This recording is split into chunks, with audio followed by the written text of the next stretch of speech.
Honestly, on a cold day like this, nothing warms me up faster than some comfort food, aka pasta. We're spotlighting Cortina in downtown Seattle, an Italian spot known for its homemade pastas. Their chefs are basically running their own culinary Olympics in the kitchen right there. We're going to take you behind the scenes later in the show.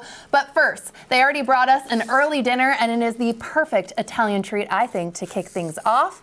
Wow. It is roasted beet ravioli. Are you a fan of beets? I am a fan of beets. You are? Certainly of ravioli. It took later in life before you go, beets, wait, that's a good thing. Do bring those in here. Yes. So this is delicious. I love beets too. It's made with roasted beets, goat cheese, ricotta, brown butter, and poppy seed sauce. You had brown butter. Keep going. Signature dish in Cortina, Italy, where the Olympic mountain events are happening. And I can't wait for a peek inside the kitchen at Cortina a little later in the show.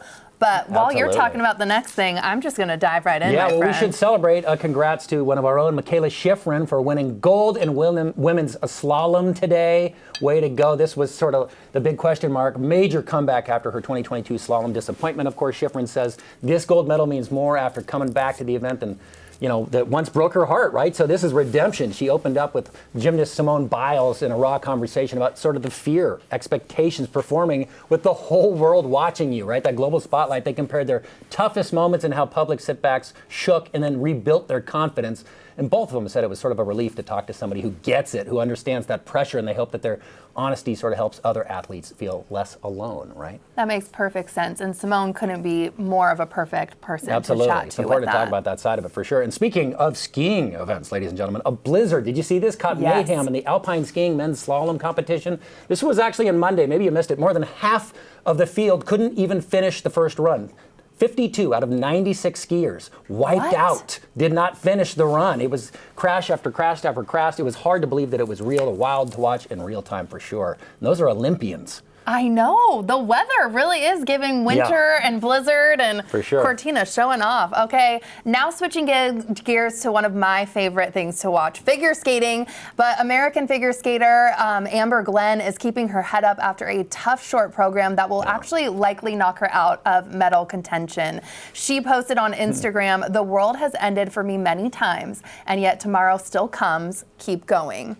Glenn had trouble on her triple toe loop. It didn't count, and it cost her big.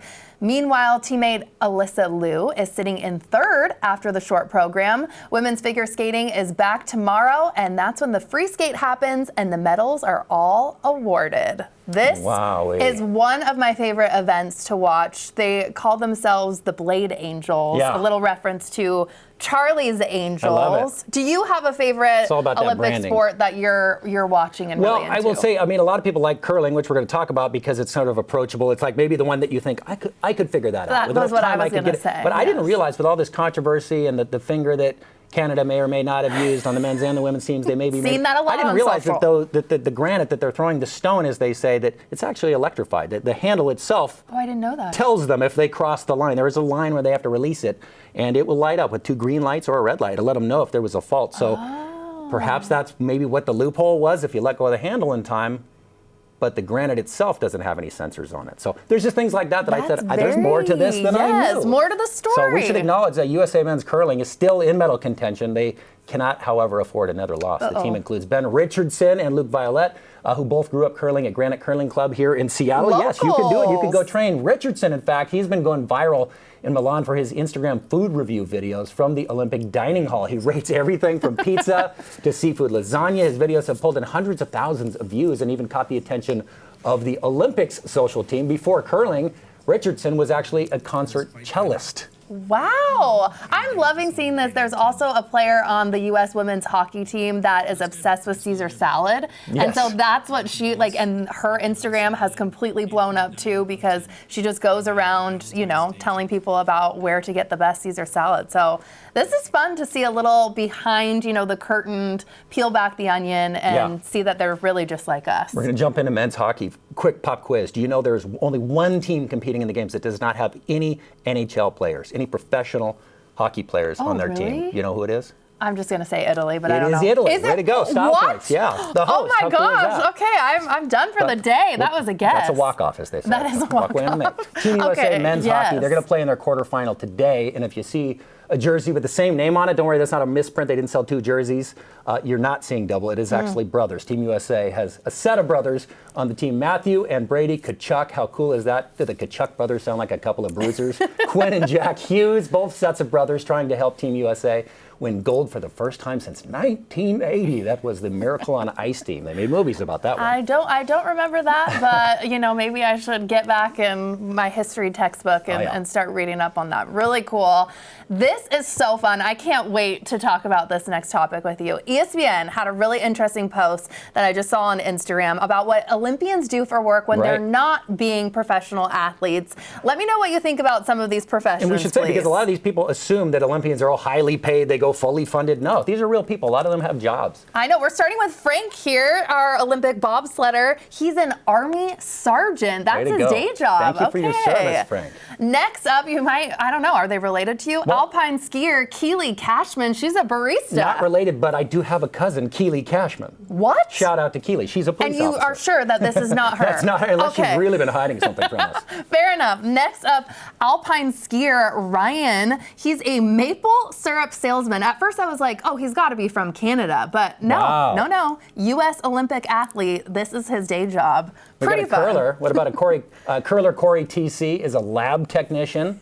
She has been iconic Way to during go. these games. Okay, that checks out. You got I a feel speed skater, Clayton DiClemente, a concession stand worker. So just like a normal, hey, I'm one of you. When I'm not out here speed skating. Everybody Alpine is skier just normal. Paula Moulton is a whitewater rafting guide. How cool is that? I know. Okay, and then last but certainly not least, Rich here, a curler. He's a personal injury attorney. So a stressful job. But then here he is curling, which I guess is maybe a little more stressful than I thought it was, but it doesn't look that hard. Am I crazy? Have you ever tried it? I did curling at Granite Curling Club a little bit. It's fun. Did? That's one that I think is just mostly fun. But I was telling you about this on the way in. I learned something interesting as we were sort of trying to find stories behind all of this. We were talking about right now in the medal count. Spoiler, if you don't want to know the medal count, change it. Okay, there you go. Norway is doing really well. They're doing very well. Not a huge country. I mean, I heard this morning, essentially the population of Minnesota. So how are they dominating these games? And then you dig deeper and you find out that maybe it's cultural, because competition in Norway is a little bit different, sort of the way we're starting to look at social media. I found out that they do not let kids in competition keep score in Norway until they're the age of 13. You don't get to compete in anything and keep score. So you're not like teenagers. First place, second place, none of that. It's just really participation. The spirit of competition and just getting good and getting better. Could there be something to that? The idea of competition not being you're cut, you're out, you won, you lost, but instead just competing until you're a young teenager. And you said they have almost 20 gold medal, right? 17. They're doing is that what you really said? well. They're leading. They're more than doubled up on the U.S. right now. Well, we got to get it together, but good for them, I think. It's and very maybe cool. they're Deserving. onto something, and we need to get there. And Italy, the host, is right behind them in the gold medal count. So that's very cool. Which is really cool for them to see as well.